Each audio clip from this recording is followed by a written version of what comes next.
Selam aleikum shikues të nderuar, jemi këtu me emisionin pyetje dhe përgjigje me Hoxhën e nderuar Orbër Berisha. Hoxh, selam aleikum, faleminderit shkëndor ku në orën e emision. Aleikum selam rahmetullahi barakatuh. Faleminderit juve. Pa unë burkupja fillojmë me pyetjet. Pyetja e parë është çfarë thot Islami për kujdesin ndaj natyrës? Bismillahirrahmanirrahim, pra me emrin e Zotit mëshiruesit, mëshirbërësit.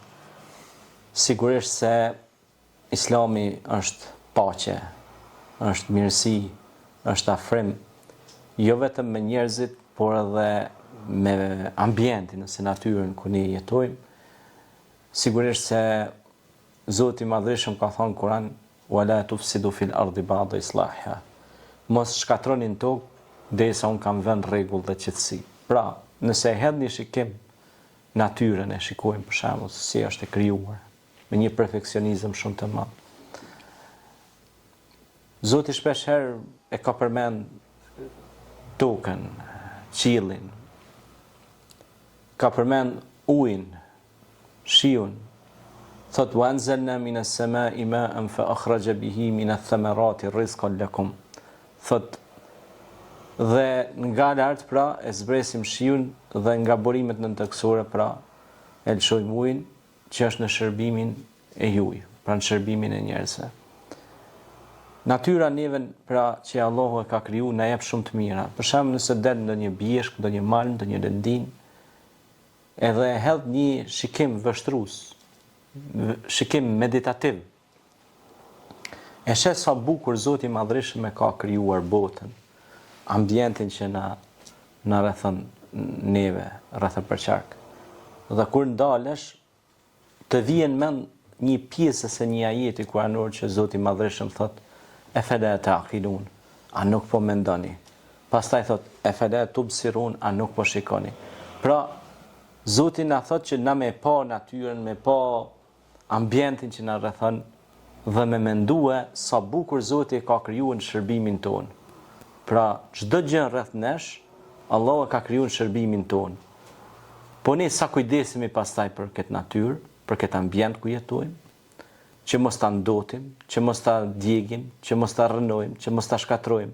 Pra siç e përmendëm në ajetin e parë, që thot: "Mos shkatroni në tokë përderisa unë kam vënë rend, qetësi, stabilitet." Pra mos i prishni balancat ose ekuilibrat.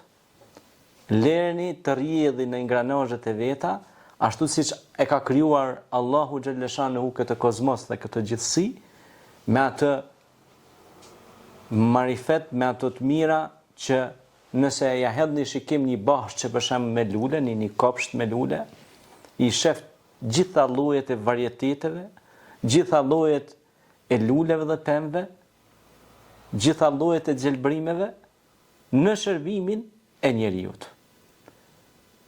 Pra gjitha këto të mira, siç thot Zoti në Kur'an, dhe çdo të mirë që e keni nga unë. Pra e keni nga krijuesi. Dhe Allahu xhaleshanu e krijoi këtë natyrë, qoftë deti, qoftë mali, qoftë fusha, gjithçka që ne ja hedhim në shikim meditativ dhe e shikojmë. Allahu xhaleshanu e krijoi në shërbimin ton, për të mirën ton.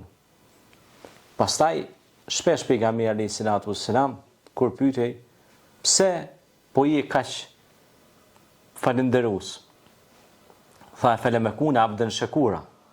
Tha: "Nuk do të jem mund tha pe krijesave falënderuese." Pra, sepse edhe Zoti tha në Kur'an: "Sa më shumë që falënderoni, unë do t'ja ushtoj të mirat." Pra, la in shakartum la azidannakum, do të jeni pe falënderuesve. Falëndero Allahun për natyrën, për ambientin, për pemët, për ushqimin, për shëndetin që të ka dhënë.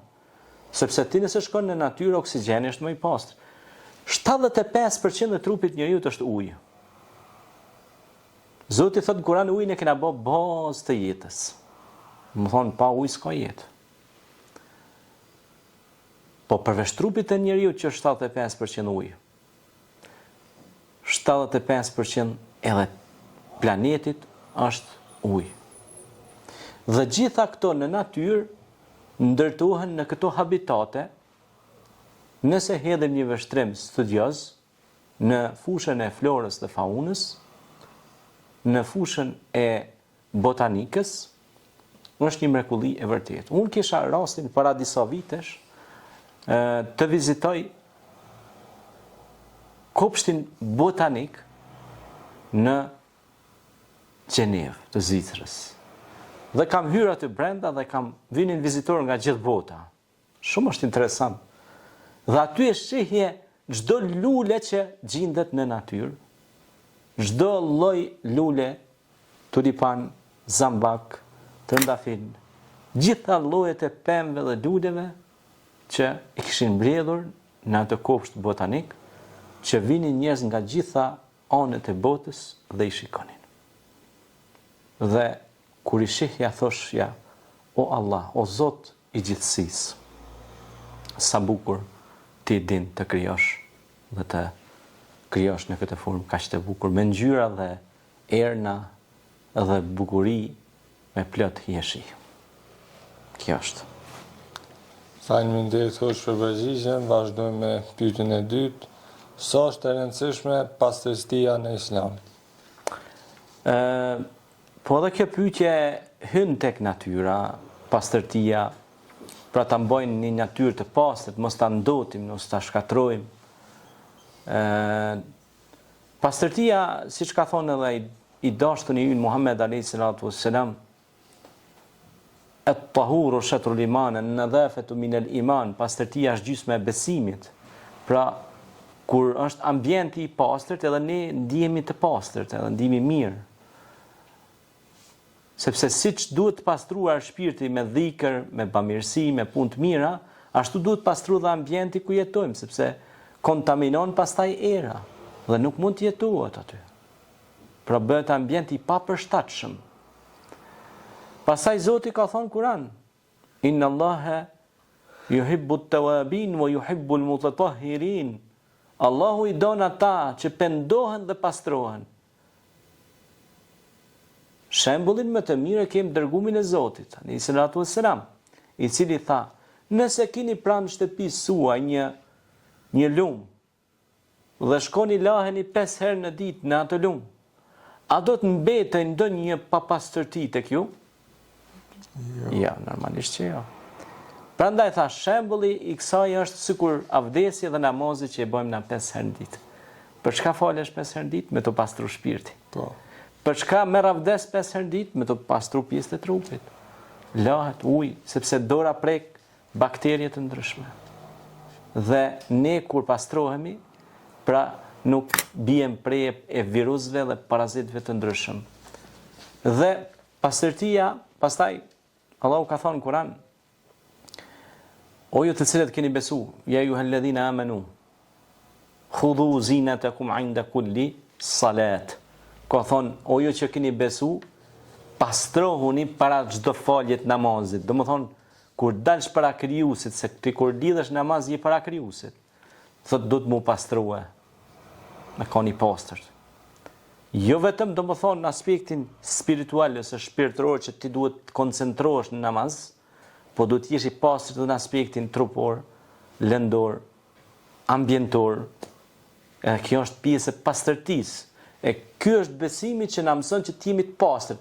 Nëse gjem diçka të kundërt në besimin ton, pa pastërti, aty nuk ka të bëjë me besimin ton. Nëse shkon në një vend, e thot unë jam musliman dhe e sheh vendin e ndotur, të papastërt, ti thu ti je me gjuhë musliman, por me vepra jo. Sepse vepra flet të kundërtën. Por nëse e shef që thot unë jam musliman, por e ka vendin e pastërt, mashallah. Tash e paske edhe me vepër të realizuar atë çka e ke të urdhëruar dhe të mësuar nga krijuesi i gjithësisë, Zoti fuqiplot. E ai është krijuesi i njeriu që e udhëzon njeriu ka më e mira. Kjo është. Faleminderit hoç për përgjigjen. Vazhdojmë me pyetjen e tretë. Çfarë thot feja për hedhjen e mbeturinave në rrugë? Po, absolutisht, Islami, vetë pejgamberi alayhi salatu wassalam ka thonë, imani është 73 deg, me lartë është me thonë la ilaha illallah Muhammed Rasulullah, me shprehje se Zoti është një, me dëshmu se Muhamedi është i dërguari i tij dhe me e ulta është largimi një pengese nga rruga, po dhe kjo është prej besimit. Pra, mbeturinën me largu nga rruga na mëson besimi ynë. Ta largosh një gur nga rruga është sevap i madh. Ta largosh një therr nga rruga është shpërblim i madh te Zoti. Një mbeturin, ta pastrosh vendin për çdo fije që largon për rrugën, çdo gur, çdo guriçk, çdo gjë të vogël që largon nga rruga, ki shpërblim te Zoti. Bëhen shkak me shpëtu jetë njerëzish. Ka mundësi që dikush është të ardhur me autovetur, me mjet, dhe ai nuk e sheh, është me fëmijë të vegjël ndoshta, dhe mund të jetë burim me aksidentit një pengesë në rrugë. Që ai mund të jenë të ardhur nga lartësia, po që ka një pjerësore dhe mund të bësh shkak i aksidentit. Dhe nëse ti e ke marrë dhe ke larguar atë, ti ke shpëtuar një jetë, ndoshta edhe më shumë, se ka mundësi që janë duke ardhur të tjerë mbrapa ti, edhe mund të bëhet një rresht i madh i aksidentit. Kështu që pastrimi i ambientit është sevap shumë i madh. Biles ne kemi marrë një iniciativë që përveç xhamisë ku unë udhëheqi në xhaminë e Bucinit, e kemi projekt që këtë verë të marrim mahicat edhe thast edhe ta pastrojmë ambientin. Po përveç xhamatit, ne edhe me shoqatën do të mundohemi që të organizojmë për pastrimin e qytetit, pastrimin e fshatit, pastrimin e ambientit, të bëjmë iniciativa të mira që i shërbejnë komunitetit. Ku ne jetojmë, ku ne flasim shqip, ku ne jetojmë në dhëun tonë, në kombin tonë shqiptar, dhe ne duhet të pastrojmë vendin tonë, ne duhet të largojmë pengesa nga rruga dhe të jemi shembulli i një qytetari të mirë, i një qytetari që mendon me bë gjëra të mira për atë dhëun dhe për vendin e tij. Kështu ishte edhe i shembulli i Muhamedit a.s., i cili ishte qytetari i mirë në qytetin e vet, në atë dhëun e vet. Po edhe ne duhet jemi qytetarë ose fshatarë të mirë në fshatin tonë. Pra shembullin më të mirë e kemi që nga vendlindja e nga ambienti ku jetojmë, duhet të jetë i pastër dhe komod. Në mënyrë që ne të ndjehemi mirë, po t'i bëjmë edhe të tjerë të mund ndjehen mirë. E pastrimi dhe largimi i mbeturinave nga rruga ka shpërblim jashtëzakonisht të madh. Bile pejgamberi sallallahu alajhi wasallam ka thënë që çdo largim i një pengesë ose me hedhurinë nga rruga ose nga ambienti është sadaka, do të thotë shpërblim, është bamirësi. E sadakaja na ruan nga belat, sadakaja na shton pasuri, na shton bereqit. Sadaka nuk është vetëm i dhon ushqim ose parë njerëzve, po sadaka është me hiq edhe një mbeturin pe rrugë. Pra bëhet shkak që ajo me të rujt Zoti pe smujeve, pe belave, bëhet shkak që ajo, domethënë që ty me ta shumë fishu Allahu bereqitin dhe pasurinë. Aja shef pra se sa njeriu mundet me një gjest shumë të vogël me fitu shumë. Po. Faleminderit. Faleminderit hoç për përgjigjen, vazhdoj me pyetjen e katërt. Si duhet të edukohen të rinjt për ambientin? Absolutisht të rinjt duhet të edukohen qysh të vegjël nga nëna dhe babai, që ata mos t'i gjujnë vend e pa vend në mbeturinat, në mbetjet inerte, të edukohen me shembuj. Për shembull, nëse fëmia e sheh babën e nanën ka e gjun mbeturinën në midis rrugë, edhe ai ka me bot njëjtin gjë, se ai ka shembull prind të vet. Pra shkollën e parë merr te nëna dhe te baba. Prandaj pejgamberi sallallahu alajhi wasallam ishte shembull i mirë që ishte bashkëshort i mirë, se kishte bashkëshorten Hatixhen besimtare, bashkëshort e sinqert, e pastërt, që kishte ofiqin e pastërt si femër, pra, dhe ishte punëtore, ishte tregtare. Përveç se ishte tregtare, ishte e pastërt dhe besimtare. Pejgamberi sallallahu alajhi wasallam pra vazhdimisht i inkurajon të shokët e tij, po edhe familjen e tij, që të bënin punë vullnetare, që të pastronin vendin, qytetin, të hapnin çesë me abdeshane sa më shumë, bile e konsideron të hapjen e ujit, hapjen e çesmje, e konsideron të sadaka rrjedhse. Pra sadakatul xherije do thotë bamirësi rrjedhse. Domethënë ti shkon në dynjë, edhe unë nëse vapin e merr se ti e ke qenë një çesme këto domethënë, edhe ke bën shpërblimin, edhe sa herë që të shkon dikush me marr avdes, për shembull ne kemi çesme avdeshone në për xhamia, në për rrugë publike, kemi bën, po edhe xhamatet besimtarë që kanë kontribuar, Zoti shpërbleft. Kur kanë hap një çesme, pra, i kemi po pastaj kalimtar të shku të marr avdes aty, në fshat ose në vende të larta, ose të pi ujë, i kemi po, dhe llogaritë tash edhe pas vdekjes ata më shku me marr fëmijëve, nipat, edhe llogaritë çfarë shpërblimi i madh me një veprim, me një gjest ose veprim shumë të vogël, pra shpërblimi mund të jetë jashtëzakonisht i madh. Kjo është. Faleminderit Hoxh, vazhdojmë me pyetjen e radhës. Ti para shumë edhe e përmende këto, po apet. Çfarë do të thotë largimi i pengesave nga rruga në Islam? Po pra, pikërisht ndërlidhet me pyetjen e mëhershme, që largimi i pengesave nga rruga shpëton jetë njerëzish, bëhet shkak pra që njerëzit me pas qarkullim më të lirë, lëvizje më të lirë, pa pengesa. Ne nuk duhet të pengojmë njerëzit, ne duhet t'ju ndihmojmë njerëzve që të përparojnë. Pengesat nuk janë vetëm gurt në rrugë, po pengesë mundet me qenë dhe një njeri ku punon në një institucion, duhet të punoj, se nëse nuk punon ai mund të bëhet pengesë për njerëzit të tjerë, po edhe për ambientin, që të stagnoj një punë aty. A kupton e ja? Po. Edhe nëse një punëtor nuk punon në një kompani ose institucion, gjithë institucioni çalon aty, domethënë nuk përparon. Nëse punojnë të gjithë aty, Zoti çon bereqet të madh. Pra nëse punojnë të gjithë, Allahu çon bereqet, edhe i shpërblen Zoti të gjithë ata që punojnë aty. Se Zoti edhe pejgamberi sallallahu ka thënë dora punëtorit është dora e bereqetit. Është dora që Allahu e don më së shumti, dorën e punëtorit.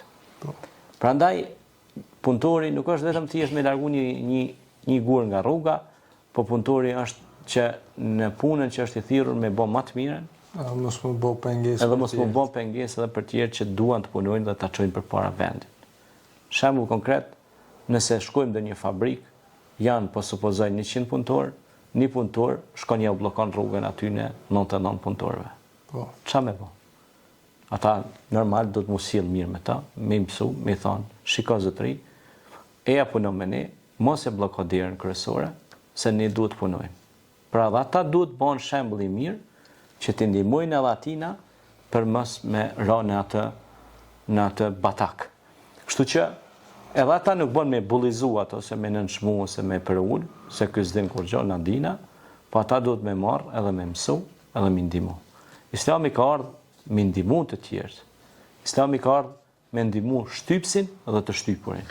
Pra, edhe ato që është shtyp, që është bë zullum, po edhe zullumqarin. Edhe zullumqarit ka ardhur Islami me mësu, me thonë që mos u bë zullumqar, po bëni punëtor, bëni i marr. A kupton e? Po. Kjo është. Faleminderit Hoxh, vazhdojmë me pyetjen e radhës.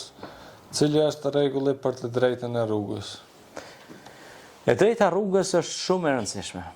Pejgamberi sallallahu alajhi wasallam ka thënë jepjani hakun rrugës. Kur ka thënë jepjani hakun rrugës, ka thënë kur je të ecë në rrugë publike, për shembull jem të ecë na dy, ose janë të ecë 3-4 shokë tonë, nuk bën rrugë me piskat të madhe, me qit zëra, se i pengon njerëzit që janë të kalu kalimtar, ose ka grashta të zana, ose ka fëmijë të vegjël që friksohen kur dëgjojnë të piskat, të bërtit. Mos e ngrit pra zërin, kjo është pra jepja hakun rrugës. Se pejgamberi selam ishte tu kaluar rrugës edhe i pa u do shokët vet, ata bërtet që ne bëjshin zhurma, probleme, shamota, atë si lojna bëjshin kështu. Si hajgore. Mirë po i tha jepjani hakun rrugës. Pse? Që domethënë mos bëni zhurmë, mos i shqetësoni qytetar ose bashkëtarët ose njerëzit që i rrethojnë. Sepse është dikush tu kalu, e ka atë qetësinë e vet, sepse ndryshe është publikja, vend ambient publik, rruga është ambient publik, është e të gjithëve. Edhe ata nuk mund dëgjojnë krejt zhurmën tonë. Nështë aty tu ka po merak me bo zhurmë hajgore, mirë po ata nuk donë, nështë e kanë atë privatësinë e vetë, do me kalu, po në publike do të me pas kujdes. Pastaj, jepja hakun rrugës është jo vesh bërtima, mos me bërtit në rrugë, Po jepja Hakon rrugës është mos me gjujt gjithçka në rrugë. Ha? Po. Mos me lan kerrin midis rrugë kur është tu kalu kerri. Me pengu tjerë. Pra kjo është mja dhon Hakon rrugës. Sa atëherë nuk kanë pas kerre, po atëherë kanë pas për shemb deve ose kanë pas kual, mirë po edhe kual ti nëse i lën midis rrugë, nuk i lën te vendi ku duhet, vinë ata kualt aty në zotrive të tjerë me kalu, edhe ata s'mund kalojnë se ti i ke lënë aty i ke lidh midis rrugë. Kështu tash makina ti. Kerët do të më shtin parking. Çështu. Faleminderit për përgjigjen, vazhdojmë me pyetjen e radhës, këto para shumë e përmend, çfarë thot Islami për zërin e lartë dhe shqetësimin e të tjerëve? Po zëri i lartë nuk është, domethënë veç pjesë të rruga, po zëri i lartë është për shembull tek prindi. Po. Zëri i lartë për shembull tek prindi është ndaj nënës dhe babës nuk bën me ngrit zërin, sepse ata janë që nëna që e ka mojtur fëmijën në barkun e saj, e ka rritur mund pas mundi, saqë pejgamberi selam kur erdhi një njeri te pejgamberi, tha o pejgamber, kush meriton më shumë të respekt pe prindërve? I tha nëna jote, 3 herë. Kale thumë men kale umuk, tani tha kale thumë men kale ebuk, të 4 herë i tha baba. Për me ja vendos kapokun gjithë kësaj pune. Pse tha baba në fund? Se baba është shtylla e shtëpisë. E nona është ëmsia, ngrohtësia e shtëpisë. Ajo kujdeset për edukimin e fëmijëve. I edukon, i afron, ju jep mëshirë, ju jep rahmet. Kurse baba ju jep forcë, ju jep siguri. Si fëmijëve, por edhe bashkëshortes, edhe gjithë shtëpisë, sepse është shtylla. Por duhet me kuptue se ngritja e zërit tek nëna dhe baba ja u thën shpirtin atyne, i bën mundje keq shpirtnisht, e thot çfarë vladi pas na rrit që ma kthen fjalën.